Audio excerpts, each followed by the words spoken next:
Hi guys and welcome back to the channel. Today I've got two replays in the tier 8 Czech premium medium tank and one of my favourite tanks in this game, honestly, the Ragnarok. The T-34-100 Ragnarok. Now, you can still pick this tank up at the minute, I think. I think it's still on discount, not discount. I think it's on trading at the minute on the premium tech treat. And like I always say, it's a damn good tank and it's well worth a pick up. Because I mean, it's one of those tanks that we won't know when it's going to come back. It might be taken off the premium tech tree after this week. It might not be. I don't know. We'll see what happens. But if not, or if so, if it is taken off the premium tech tree, it's definitely worth a gander. Because honestly, the DPM on it is great. The mobility on it is nice. It's just the clip potential. 960 is really good. The pen on it's not bad, really. I mean, 205 standard pen is okay for tier 8 medium. It's not the best, mind, because there's a lot with like 220, 230, but it's still quite good. Premium 240 as well is okay. He struggles a little bit against tier 10 tanks, but for the most part it's still okay, it's still nice. The gun handling over long range isn't that great, and as we don't want into the ground there. But close range is okay. Like I say, it's not really a sniper. It's more of a sort of close to mid-range engager, flanker, really. And I just love it. Like, I've always loved it. I looked at the stats when they released it the first time round, and I looked at it and sort of got past the fact that it was a tier 7 medium tank, sort of reskinned up and up-tiered, and then looked at the autoloader stats and thought, Jesus, what have they done? Oh, that looks crazy, and it is really good. And yeah, I'll never stop saying that. I love it. It's a great tank. So we're on this map, which is called something Severogorsk. That's the one. It came back to me, and we're not a very nice matchup at all. And with it being team destruction, we both spawn at opposite ends of this area, the canyon ravine thing. I'd say it's a ravine. And what I do normally is I'll push down the 2-3 line, because the other line I'm not too much of a fan of. To be fair, you can push either. Push either works. It just depends on what your team does. And a lot of my team also went down 2-3. And I pushed straight through. I kind of got lucky that the Jagdpanzer earlier on as well didn't smack me one, because that would have been game over straight away, because I mean, we're on 946 health after that. UDES tapped us. And yeah, that wouldn't have been good. We'd have had only 3 shots of damage. But we got lucky, really. I'd say I didn't expect there just to be a Jagdpanzer sitting in the open where they'd spawned, just looking at us. But that's the way it is.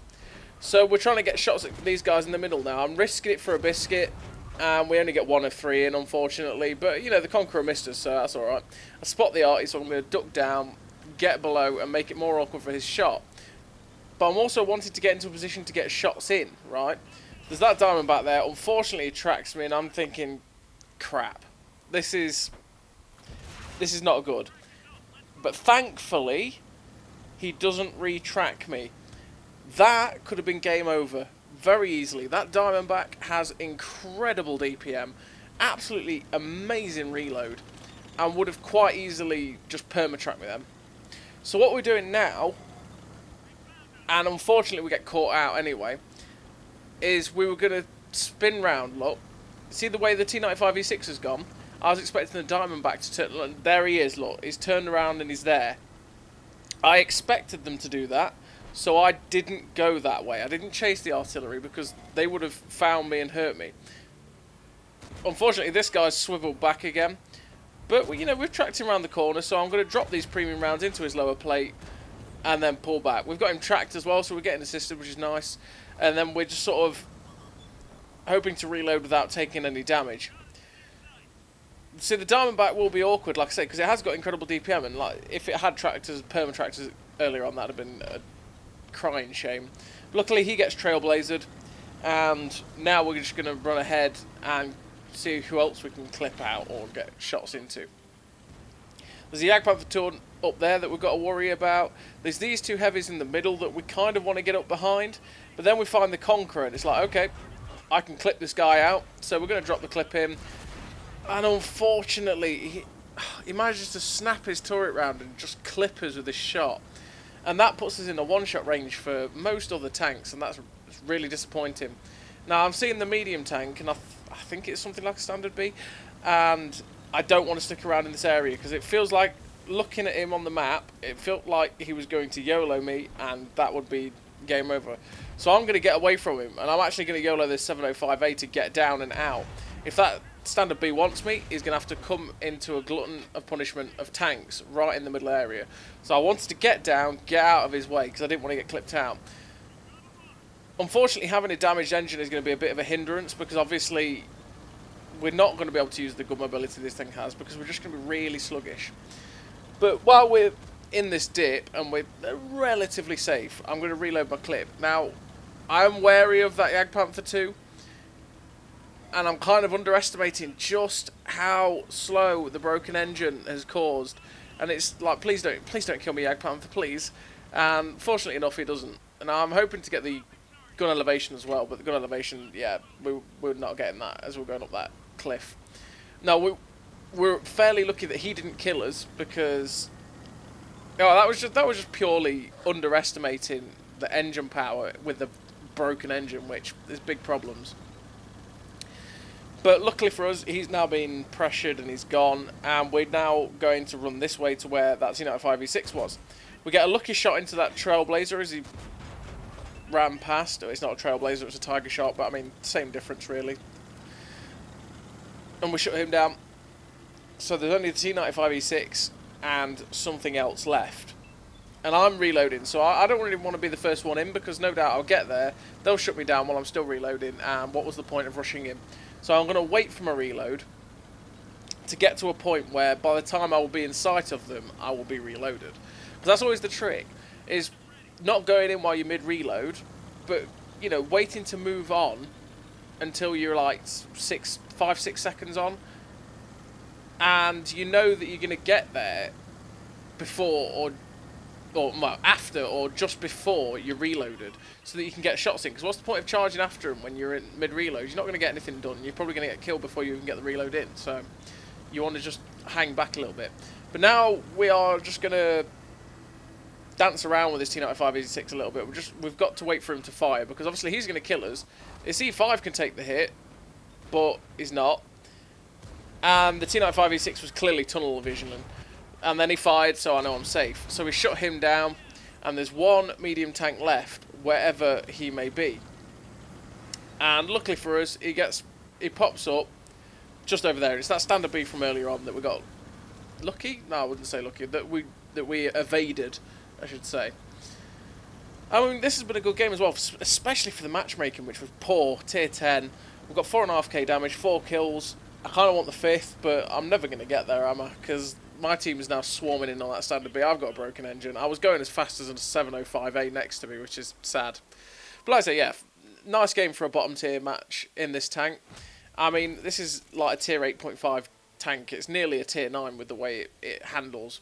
And we get Levish Lilos as well. 2k base, 4 kills, like I say. The Levish Lilos is for killing 2 tanks. 2 tanks that are 2 tiers higher than you. There's 3 medals in that category. So there's the Levish Lilos for 2 tanks 2 tiers higher. Then there's the Oskins medal for killing 3 tanks 2 tiers higher. It's all 2 tiers higher, so I should say that. And there's the Nichols medal for killing 4. The Nichols medal is one I've only had twice. I've had the Oskins medals a couple of times, same as I've had the Levish Lilos quite a lot. The Levish Lilos is the most common out of that lot, if you're going to have a good game at bottom tier. But obviously, they are medals that are cool to have, because they're stuff that you don't generally have. You know, it's not all the time that you end up being bottom tier and you kill like 2, 3, 4 tanks that are 2 tiers higher than you. So, we're on the map that we all love to see. We see it all the time. It's wonderful, right? Maybe, yeah. Sunset Coast. We're on Sunset Coast, and we've come to this little ledge where I'd probably always go if it was normal airfield, but for the most part, it's not the best. I actually prefer pushing aggressively and going to their ledge on this other side, but not when it's these spawns. You've got to watch the spawns, because this is spawn variation number like quadrillion for this map, because for some reason with this map, they decided that they should have the cap where our cap is in the normal position at G0. There's a cap in the top left. Then there's another variant where their cap is K1 and ours is at A0. Then there's another one where it's at F1 and F0. Then there's another one again where, like, they spawn at G2 and we spawn at C0. It's confusing. It's a confusing mess, and I don't understand why they did that with Sunset Coast, because you should have one variance of spawn on a map. There shouldn't be multiple variants, because all it does is completely throw off the map, and it means that, well, in my opinion anyway, it means that no sort of meta appears, because what ends up happening is people don't really pay attention to the fact that they spawned at D1 and we spawned at G0 or G9, you know. They tend to just see the map and go, oh, I'm going to go to, say like what I'd normally do if we were both in the normal spawns, I'd end up pushing to F5, which is the other ledge, the opposite ledge to what we're at now. And then I'd go there and then I'd be able to spot their base and spot people crossing and stuff like that. But it's suicidal to do that with these spawns, but someone might not pay attention to the fact that it's these spawns and then go there anyway and then just die. And I think that it does throw off the metas, because then you end up getting people that die like that, basically, and it just kills the games that you have on it. So there should have only been one set of spawns for it. I just don't, yeah, I don't get it. I don't like that fact. Same as when they added extra ones to like Fisherman's Bay into Arctic region as well. It just throws off the sort of metas of the map, metas in inverted commas of what we've had anyway. So this game on Sunset Coast anyway is going rather well for us so far, but in terms of the team, not so well. We're currently 9-5 down, which is not great, but we're trying, we're scrapping for our dear life. Unfortunately, the 5100 bit the dust to the Bog Horror. We are nearly loaded, so I want to get rid of him. We get a nice shot through his drive wheel, kill him. Then we've got the Jumbo Sherman, get rid of him. And there's two heavies down here. Now, I want to try and get rid of this Chrysler, so I'm going to keep the shell in, and I'm going to poke up. Obviously, the Chrysler just gets shut down by the WZ, luckily. And we're going to get one more shot into this T-29, but nope, Lycan's an easier shot. We're probably going to get shot by the... It was that quick decision-making then of going, there's a Lycan I can shoot for no penalty, or I can try and poke over, take a little bit more time, try and shoot the T-29, who is probably going to get a retaliation shot into us, which is obviously not what we want. But just like that, the teams are starting to level up. We're at 11-9 now, and we're nearly reloaded again. There's a T-29 down here. We want to get some shots into him. So we're going to rush down with this WZ. We're going to get round him. 1, aim it because we don't want to ricochet. 2, we finish him. Someone else got a shot in anyway. We've got one shell left, and then this Lycan's coming back for more. We're making sure we slap it in for 394. What a roll. Thank you very much, game. Very kind of you. And the Lycan's gone, and after that little bit of madness, we're at 5.2k.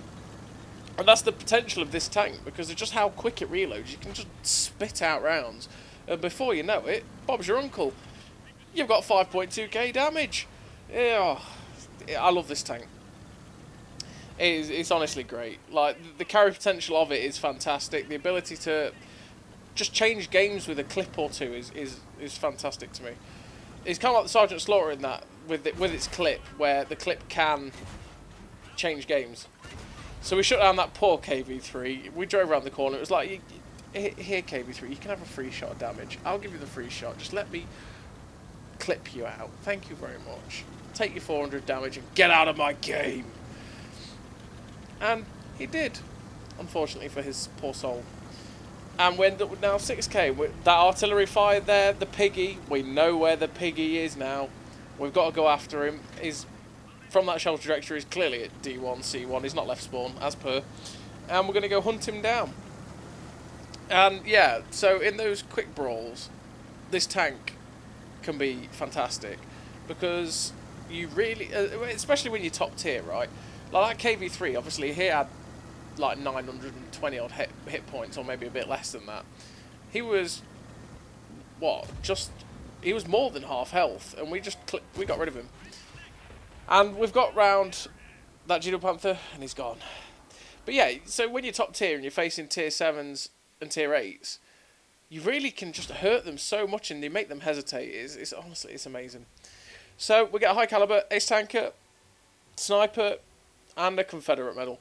6.3k damage, 2k base, 22 shots fired, 22 hits, which, to be fair, is a kind of a miracle in this tank because it isn't the most accurate. But most of that was at close range engagement, so that's quite nice. And it's definitely a tank that's well worth looking at picking up. So, as always, everybody, thank you very much for watching. I'll catch you next time.